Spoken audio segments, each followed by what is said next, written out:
Quand on a tourné la saison 2, t'as dit « Bon, tu te souviens la saison 1 ? Ça c'est plus possible, tu refais plus jamais ça !» Il y a des gens qui nous regardent en fait.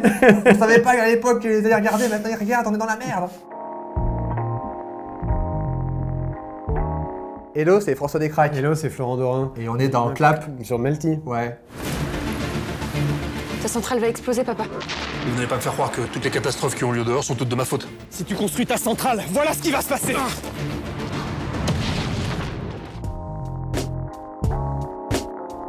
Le Visiteur Futur, à la base, c'était une série qu'on a créée en 2009 avec Florent Dorin, avec mon frère, où on imaginait un mec qui vient du futur pour prédire les catastrophes et les empêcher dans le présent. Et c'était vraiment à la base quelques sketchs comme ça, qui sont après devenus une série. Puis après, on a fait des romans. Et après, on a fait des mangas. Et un jour, on nous a dit « Et pourquoi pas un film ?» On a fait « Bah ouais, pourquoi pas un film ? Ça a l'air d'être marrant. » Et après, ça a pris 6 ans. Et après, on a fait un film.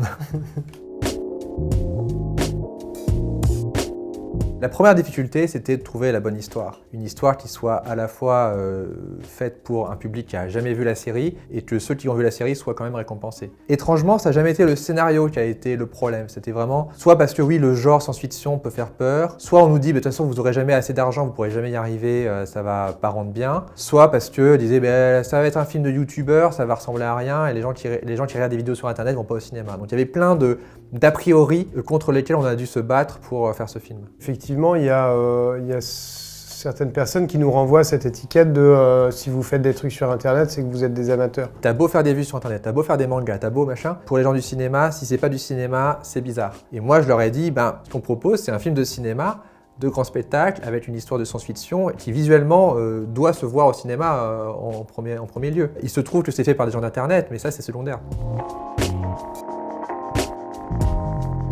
Ce qui est intéressant avec le personnage du visiteur, c'est que j'ai jamais rien considéré comme étant acquis. Voilà, il fallait juste accepter que le temps avait passé, que le personnage évolue, a une trajectoire plutôt qui va vers un côté plus dark, etc.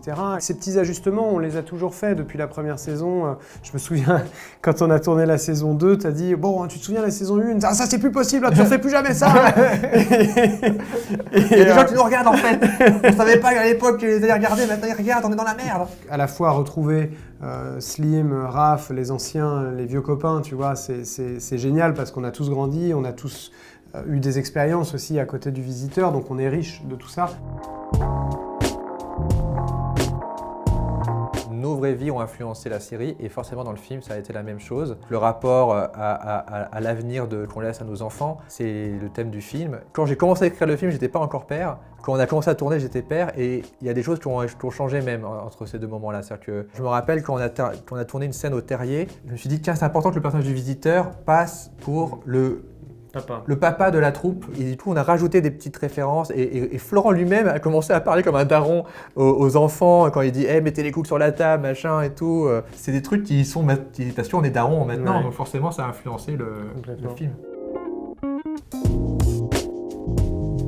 Je me rappelle qu'on avait fait une blague sur Twitter qui avait été un peu pris au premier degré avec Slim. On avait fait croire que Slim n'était pas dans le film, donc Slim qui joue le rôle de Dr Henry Castafolt. Et on faisait croire que c'était pour une raison, on s'était improvisé ça, Slim disait ouais, sur Twitter, déçu de ne pas être dans le film. Et moi je lui répondais, bah oui mais en même temps tes demandes sur le plateau étaient impossibles on pouvait pas donner de la viande humaine au repas à midi.